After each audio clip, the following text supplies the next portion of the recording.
Hey guys, Basil and Wolf for Grayson Hobby, and today we have a new quad from FullSpeed RC. Yep, this is the ToothPick Pro. It's the Pro of toothpicks. The Pro of toothpicks, yes. So this is the ToothPick Pro. So basically they took the regular toothpick design and beefed it up and put it on steroids. So the word toothpick really should not be associated with this product. That being said, should this even be called the toothpick? Comment below and let us know what you think. If speed test of the Sailfly Pro, put down speed test in the comments if not. Because I know some people love speed tests, some people hate them. And we got a new business next door with a lot of car movement, so I'm not comfortable flying it around their cars. So we're gonna have to go to a field for this. All right, All right, guys. So you've seen our video on the Sailfly. That was a fast little sucker. Well, another company, FullSpeed RC, has come out with something in comparison. This is the ToothPick from FullSpeed RC, which is very close to the Sailfly, similar weights, similar motors, etc. But we're not going to talk about either one of these today. Off to the side, we're going to talk about the ToothPick Pro. This is a toothpick on steroids. Bigger ESCs, bigger motors. This thing is twice the weight. So realistically, we're not even talking about that. We're done. We're done. Just for reference, the toothpick, regular toothpick, and the Sailfly are similar. Yes, these this are guy is his own different class. What is this comparing with? This thing I can say, because this is 2.5-inch props, we're gonna say the Diatone 249. Wow, that's not even, this is not even close. Similar weight. Let's see, what are we talking class? A 77 grams, so probably about 80 grams or so, 85 grams with the props, and 60. Whoa! So under 70 grams for a 4-cell capable quad with 2.5-inch props. Holy crap! First thing I see here is a 16x16 stack, F4 flight controller. The speed controls. This is kind of something I was kind of hoping they would follow suit with. The smaller one is plug-in motors, but given these are 1106s and the high current, it is better that it's soldered. Okay. So you don't have any desync issues or anything like that. The VTX on this is a custom. It is a 600 milliwatt capable. It has a like a smart audio style VTX. It's a 600 milliwatt capable. It does come locked to 25 milliwatt and a lot of channels disabled out of the box. We'll show you how to undo that when you get it. So when you say lock, what do you mean by that? Basically, it's restricted. It's got a lot of features cut out.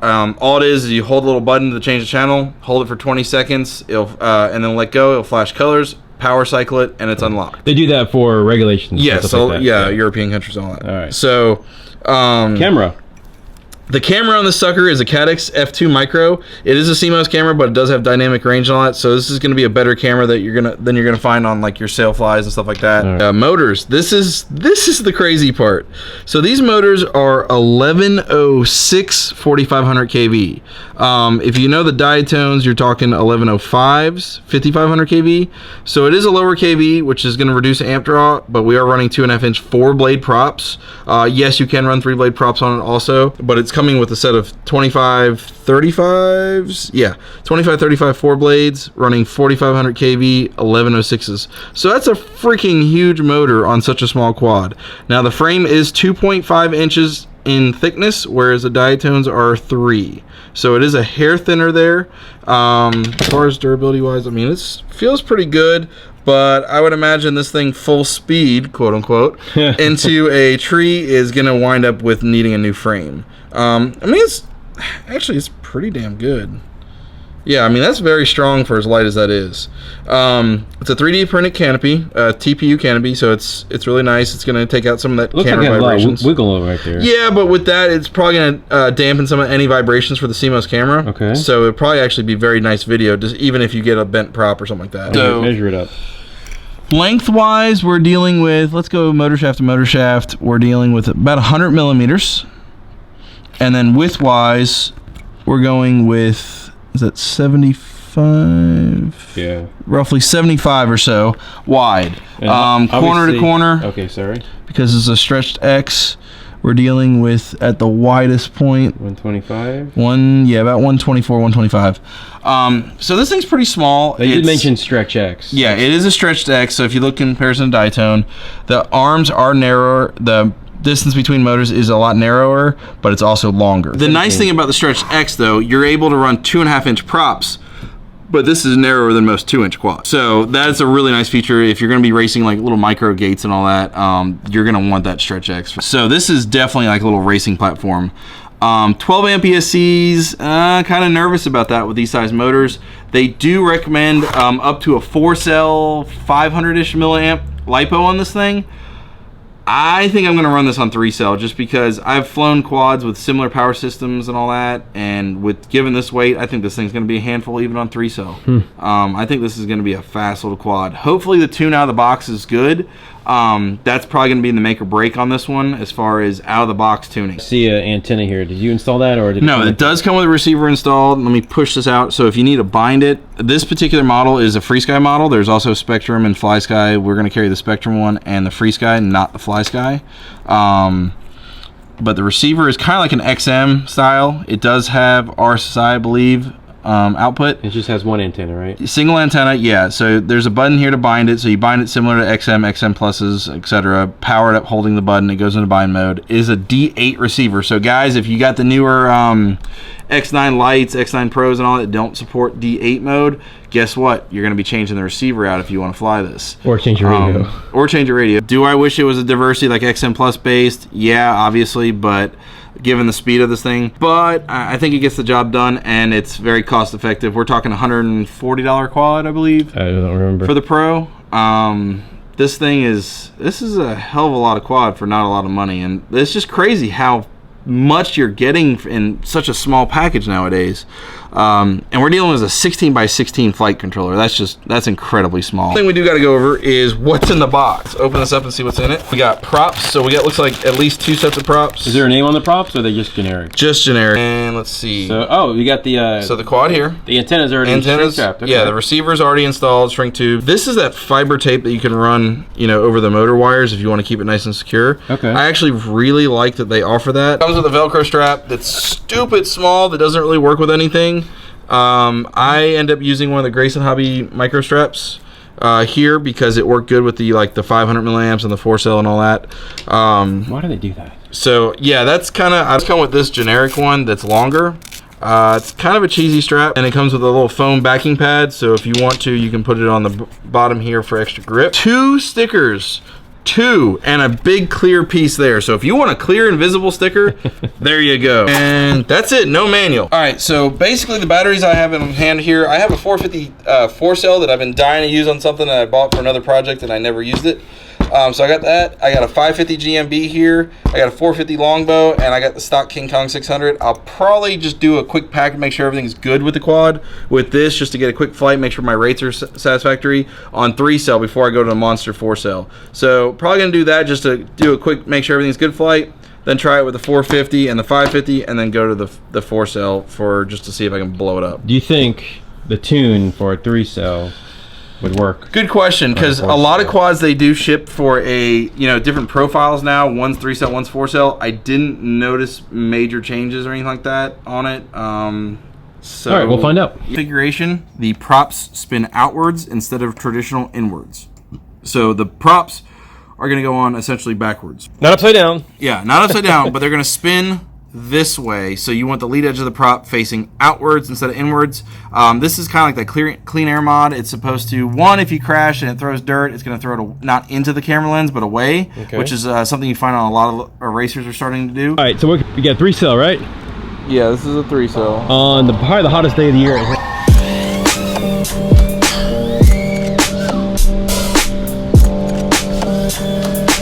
And I'm just chilling about 40% throttle to make sure everything's good.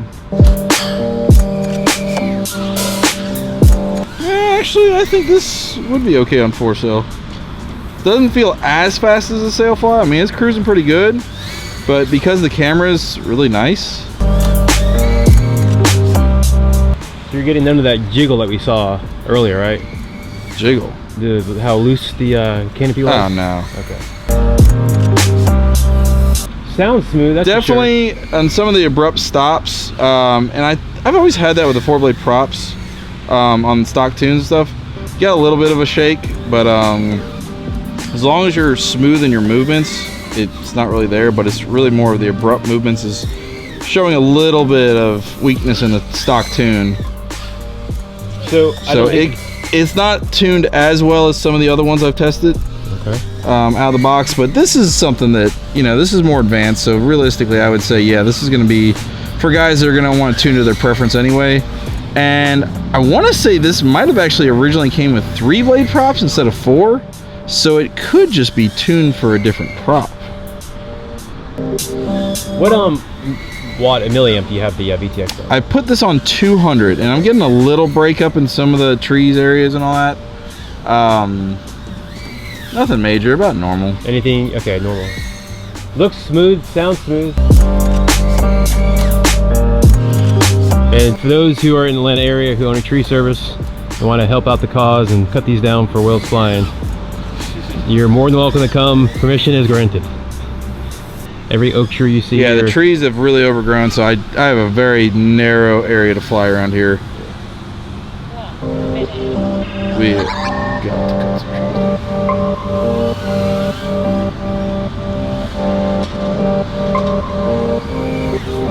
trees. The yaw turn is very aggressive out of the box. I actually turned it down and it's still very high rates. It feels very sharp turning on the yaw. just to remind everybody, we're on the 3S pack. So yeah, sounds. And I'm 2.5 minutes in, and I got about 11 volts on it. And percentage of aggressiveness, what do you at? Like RSSI is kind of all over the place right now, given not that far away. Granted, I am kind of standing behind a car on half of this. Yeah, but I mean, you're flying in the parking lot, and so yeah, it shouldn't be going down to anything. No, it's still in the upper 70s at the lowest I've seen. Would you trust that going around the building like you have in other quads? Considering the battery's about dead, screw it, why not?